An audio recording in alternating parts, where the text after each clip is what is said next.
Face aux défis de la déforestation et de l'insécurité alimentaire en Afrique, les organisations internationales et agences de coopération engagent la réflexion. Objectif, trouver des solutions pour restaurer le couvert forestier et lutter efficacement contre l'insécurité alimentaire en Côte d'Ivoire. La rencontre est initiée par l'organisation internationale Afri-Japan-Africasia en collaboration avec le réseau mondial des experts du développement économique et social. Nous avons convoqué et organisé ce panel dans le but du lancement de nos activités, de nos appuis à la Côte d'Ivoire. Le ministre de l'Agriculture et du Développement rural, M. Kwabena Kwasi Adjouani, a pris l'engagement que toutes ces structures, toutes ces directions générales vont épauler dans la mise en œuvre de ces projets.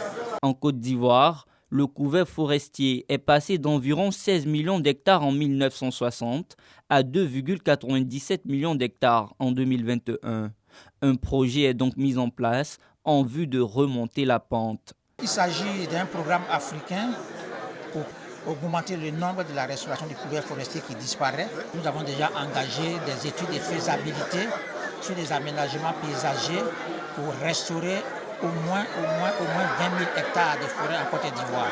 Des plans de lutte contre l'insécurité alimentaire ont également été adoptés au cours de ce cadre de réflexion. Il s'agit entre autres de la production de 50 000 tonnes de riz et de maïs chaque 3 ans et de 16 000 tonnes de légumes par an.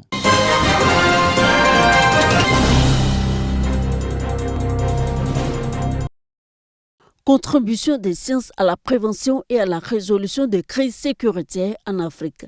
C'est à cette problématique que les scientifiques africains essaient d'apporter des réponses au cours de ce colloque international pluridisciplinaire à Kourgo. Une initiative du secrétariat général du Fonds pour la science, la technologie et l'innovation FONSTI et du programme d'appui stratégique à la recherche scientifique PASRES.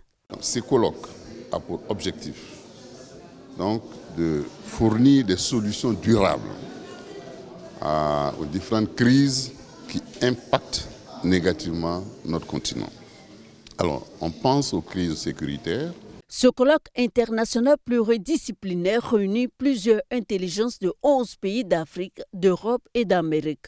Durant 4 jours, ce sont plus de 300 participants qui plancheront sur les diagnostics, les défis et les solutions des crises sécuritaires en Afrique.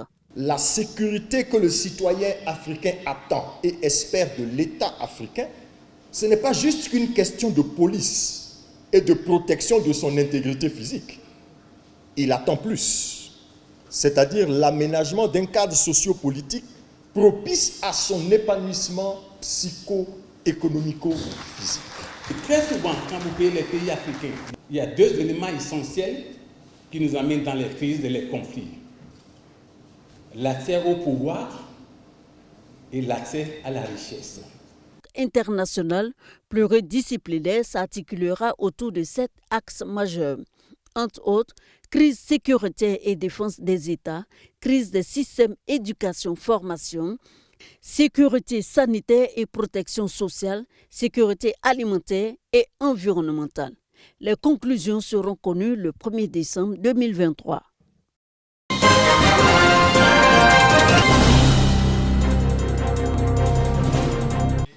Le peuple guablé magnifie l'igname, ce tubercule qui les a sauvés de la famine lors des différentes migrations, célébrée de façon solennelle à la cour royale d'Agny-Blekou. Une célébration qui marque le début du calendrier en pays Agny-Guablin. Cérémonie culturelle marquée aussi par la présence des Komiens, ces dames au corps badigeonné des Kaolins qui, dit-on, ont le pouvoir de purifier la reine avant l'arrivée de Sa Majesté. Les têtes couronnées du département d'Agny-Blekou, les fils et filles du Guablin, cadres, autorités politiques et administratives, venus d'ailleurs, ont également pris part à cette célébration aux côtés de Sa Majesté Nana Tigori Niamey. Autre temps fort de la célébration de la fête de l'Igname à Agny-Blekou, ce sont les danses exécutées par les sachants au son des tam-tams parleurs et des groupes de danse venus du Guablin et de l'Indéni.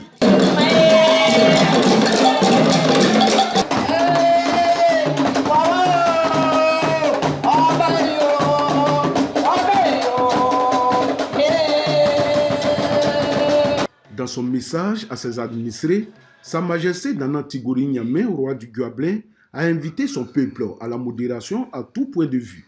S'adressant aux différents chefs de village et les chefs de cour, Sa Majesté leur a demandé d'arrêter de brader les terres afin de préserver la quiétude dans le royaume, non sans demander aux éléphants footballeurs de faire honneur au peuple ivoirien pendant la Coupe d'Afrique des Nations qui se déroulera dans moins de 2 mois en Côte d'Ivoire. Aux présidents des jeunes et des femmes, aux chefs des différentes communautés et aux acteurs et développeurs, le roi les exhorte à prôner chaque jour l'amour, la fraternité et le respect mutuel. Le ministre du Tourisme et des Loisirs, Siandou Fofana, fils du Guablin, a marqué sa présence. Nous pensons que c'est une occasion pour le ministère de la Culture ainsi que le ministère du Tourisme d'en faire un véritable produit d'appel du tourisme culturel et même de l'écotourisme. Et c'est pourquoi les années à venir, nous allons avoir consacré plus de moyens, plus de possibilités pour que sur une semaine, on fasse découvrir notre tradition. Plusieurs dons ont été faits à Sa Majesté Nana Tigori Niamé, à la reine mère et à toute la notabilité.